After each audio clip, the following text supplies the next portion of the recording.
kembali bermanuver. Kali ini ia bertemu dengan Ketua Umum Partai Golkar Airlangga Hartarto di Istora Senayan.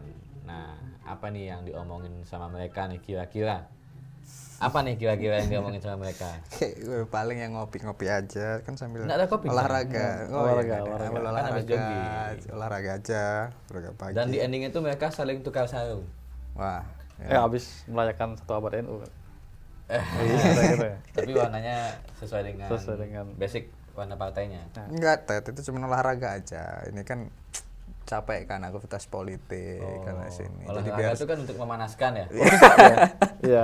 Pemanasan ya. Pemanasan, ya, ini pemanasan menuju 2000. detik Penentuan. Ini kan udah, kalau orang politik kan bilangnya udah deket banget, ini udah mepet.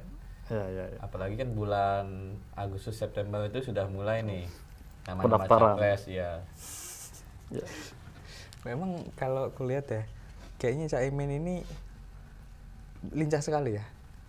Meskipun kecil tapi lincah. Lincah sekali. Mungkin ini ada basicnya karena dia dulu aktivis mungkin. Aktivis iya, juga. Kemarin kan dekat juga kan dengan koalisi yang lainnya.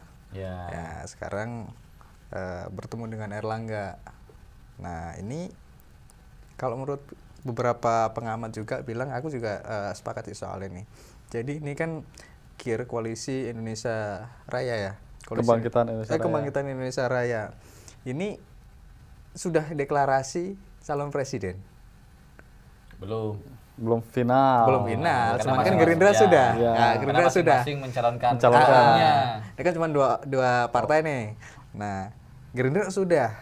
Cuman kayaknya Caimin ini ingin legitimasi gitu loh. Jadi dia kayaknya menghimpun kekuatan supaya Caimin ini juga layak sebagai capres ataupun sebagai cawapres gitu. Gambarannya kan kalau misalnya nih pakai filosofi sawah itu kan. Sawah hijau tuh semakin menguning semakin bagus katanya. Waduh, kombinasinya pas banget. Filosofi sawah ini. Dari hijau ke kuning gitu. Hijau yang menguning lah itu bagus gitu katanya. Tapi emang di situasi pertemuan itu antara Ketua Umum Pak Airlangga dan juga Caimin, selain mereka ya bahasanya adalah silaturahmi, di sisi yang lain Koalisi Kebangkitan Indonesia Raya ini Pak Prabowo juga melakukan makan malam dengan Ibu Kofifa, Gubernur Jawa Timur. Bahkan ya ada puja-pujian dari seorang Prabowo kepada Bu Kofifa yang ada sinyal-sinyalnya Pak Prabowo tertarik untuk menggandeng Bu Kofifa menjadi cawapres. Nah, ini. Padahal secara kultur Bu Kofifa sendiri nggak jauh-jauh beda sama Caimin kan gitu. Iya, nggak beda jauh lah. Jadi ada apa ini sebenarnya kan? Tapi Pak Prabowo kan, kalau ngomongin Pak Prabowo lagi, sebelumnya juga dia sempat ketemu di Medan, sempat ketemu sama wali kotanya. Yang notabene itu adalah kerabatnya Pak Jokowi, menantunya.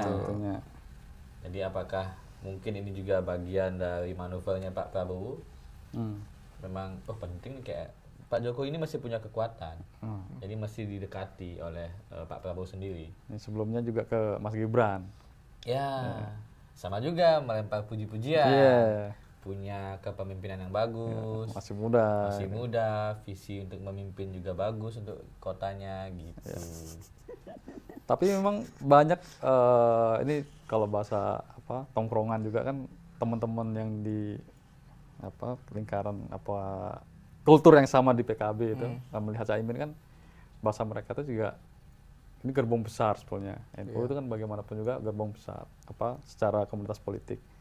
Tapi di sisi yang lain dengan segala kalau tadi bilang kelihan atau manuver Caimin ini ya bagaimanapun juga Caimin emang hebat gitu. Dia bisa bertahan juga dari era reformasi sampai sekarang. Dia masih bahkan yang bahasanya dimanapun PKB memberikan dukungan pasti menang dalam dan isu-isu kontestasi terakhir pemilu. ini yang viral terus jadi pembahasan publik ini kan darinya Caimin rata-rata kan 3 periode terus kemudian soal gubernur ya kan Kepala desa. Ini kan dimulai semua dari PKB ini. Iya, idenya itu loh. Caimin, ya. Idenya Caimin ini luar biasa.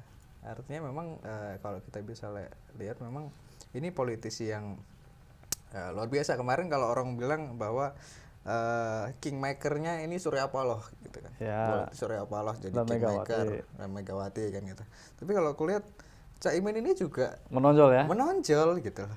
Atau mungkin ketemu Erlangga karena sesama alumni Kagama kali ya. Gimana nih, sepakat enggak? Yang muncul calon-calon ini kan Kagama juga. Oh, iya. Ada Pak Anies, ada Mas Ganjar. Mas Ganjar. Atau mungkin sering lobby nih. Udahlah, kamu jadi presiden, aku wakil presiden. Nah, ya, bisa atau sebaliknya, kan bisa aja. Karena kan Golkar kan sampai saat ini masih mempercayakan Erlangga sebagai capresnya. Salah satunya. Gitu. Meskipun secara elektabilitas juga masih jauh di bawah. 3 nama yang sampai hari ini masih kuat. Ya. Gitu. Baliknya. Mungkin nggak kalau semisal ini kan baru ketemu nih Caimin sama Erlangga.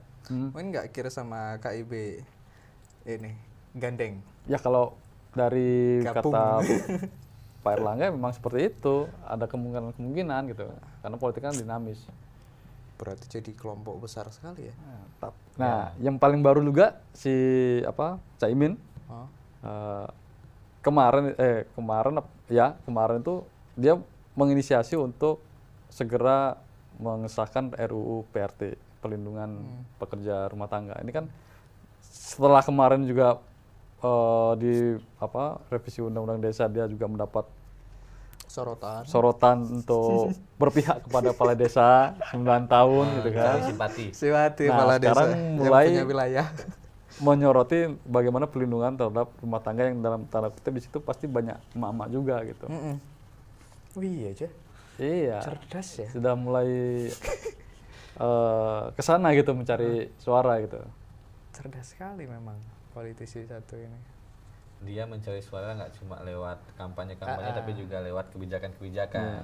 Mendorong kebijakan-kebijakan itu. Kalau semisal gabung nih KIR sama KIB berarti ada KIR ada 2, KIB ada 5 partai. Ada 5 partai. Kalau kemarin yang koalisi perubahan juga gabung koalisi perubahan tuh itu juga kemungkinan kalau semisal nggak bersatu untuk perubahan. Iya. Kapal besar itu ya. Wah itu jadi besar sekali, ada tapi 3 juga. Kalau misalnya semua gabung itu ya siapa yang capresnya kan? Karena kan koalisi perubahan sudah jelas siapa capresnya. Sedangkan koalisinya PKB sama Gerindra, kemudian KIB juga belum deklarasi capres. Pasti tarik ulur lah. Iya. Kekuatan. Makanya mungkin kalau semisal mau gabung kayaknya KIR-nya ya sama ini sama Golkar dan kawan-kawan. P3PAN.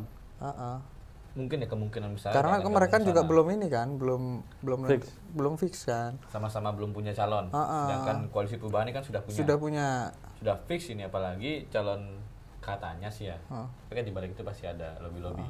Katanya akan menyerahkan untuk pemilihan calon wakil presiden ke Anies. Kalau KIB-nya ke koalisi perubahan. Koalisi perubahan ya. Jadi Nasdem, Demokrat dan PKS kurang lebih sepakat lah untuk menyerahkan keputusan itu kepada Anies. Meskipun di belakangnya pasti ada lobby. Iya, tergantung pasti. siapa yang mau memberi utang gitu. Itu lagi happening juga itu. Soal utang mengutang. Nantilah kita bahas lah soal utang-utang ya. Beneran apa enggak? Enggak usah. Udah selesai kan? Lewat. Udah lewat. Kan? Sudah diklarifikasi juga sama Anies. Ya. Udah. Kembali ke Caimin. Caimin. Apa mungkin Caimin itu adalah utusan dari KIR? Bisa nggak? Jadi nggak? Utusan apa nih dulu? Jadi utusan untuk nyari koalisi, nyari kawan supaya kuat kuat koalisi mereka itu, kelompok mereka ini. Mungkin nggak kalau kayak gitu? Jadi ini misalnya Caimin sama Pak Prabowo kan. Masalahnya gini, di koalisi kebangkitan Indonesia Raya itu memang Gerindra secara terang-terangan mendeklarasikan Pak Prabowo sebagai calon presiden. Di HUT-nya pun seperti itu. Nah, versi PKB juga begitu. Hasil muktamar juga menghendaki Caimin untuk sebagai capres. Nah mungkin karena ada 2 capres di dalam KIR, itu tadi. Adu kuat dulu. Harus mencari kawan sebanyak-banyaknya juga ini gitu. Untuk meningkatkan bargainingnya mereka. Yes. Oh saya punya segini Mana kawan-kawan nih? nih. Cuman kan kalau misalnya ngajak Golkar kan Erlangga juga pengen jadi capres. Iya. Ini yang repot. Maksudnya sama-sama pengen tampil semua, jadinya banyak capres ini. Ya, ini yang menjadi seru itu tadi ya, pemanasan. Iya, makanya olahraga kan. Olahraga di awal itu. Kan. Artinya pertemuan-pertemuan ini semacam olahraga aja. Olahraga politik. Olahraga politik. Sebelum yang di tempat satunya beneran olahraga itu kayaknya PSSI. Iya. Olahraga politik tuh bagus pakai judul kayak deh. Oh iya. Olahraga politik. Nah, ini olahraga politik ala Caimin. Ala Caimin. Nah, keren nih. Caimin. Jadi ya lari terus lah. Tapi emang dedikasi Caimin ke pesantren juga besar gitu loh. Iya. Santri-santri itu kan. Dan dia rajin juga turun ke daerah-daerah. Gus Muhaimin. Iya, udah kan, kayak udah bagusan Gus Muhaimin kayaknya. Nggak mau sekarang ganti ya dari Caimin ke Gus Muhaimin. Karena ingin ke nasional. Kalau Cak ini Caimin tuh ingin merebranding dia. Iya, kalau Cak kan dia identik dengan Madura kan, ya, Jawa Timur kan begitu. Jadi kayak kejawaan gitu loh. Tapi masalahnya Instagramnya masih Caimin. Maksudnya kan itu diganti juga kalau rebranding. Iya. Masalahnya kan itu. Pelan-pelan. Pasti kan mau naik level kan gitu, dari cuman butuh basis massa di Jawa Timur, sekarang butuh basis massa di seluruh Indonesia. Makanya ganti nama dari Caimin, bukan ganti nama tapi rebranding dari Caimin ke Gus Muhaimin. Jadi kira-kira nih setelah ini mau ketemu siapa saja lagi? Puan sudah dia temui. Sudah. Erlangga sudah. Prabowo juga sudah. Prabowo juga sudah. Setelah ini siapa lagi nih kira-kira nih? Apakah Surya Paloh? Bisa jadi. Belum. AHY belum ya? Belum ya? Kalau bertemu dengan AHY berarti ada khusus reuni juga nih. Reuni. Kalau misalnya udah ketemu kan waktu deklarasi proporsional terbuka kan sudah ketemu mereka. Iya. Untuk yang berdua belum. Untuk yang khusus berdua sambil tukar apa gitu kan, souvenir gitu kan belum. Lukisan kali. Reuni 2004. AHY ngasih lukisan mungkin ya. Lukisan bapaknya. Reuni 2004. 2004 ya? Iya, sempat gabung. Karena di momen itulah Caimin jadi ketua umum. Iya benar. Tapi kalau menurutku apapun yang dilakukan oleh Caimin sebagai politisi ini dia supel banget. Dia keren. Dia emang ya kan mahasiswa politik juga kan, aktivis backgroundnya dan menjiwai semangat anak muda juga yang nggak bisa ditebak gitu kan. Ide-idenya liar gitu ya, muncul bagus gitu. Ya, terlihat dari bagaimana mesin partai di PKB sendiri masih loyal gitu. Dan dia manusia politik yang cerdas dalam melihat peluang mana narasi yang akan bisa naik di publik. Terbukti kan narasi belakang ini kan dia semua yang ngangkat. Keren ya Caimin. Iya, Caimin mantap. Keren ya Caimin. Keren sih.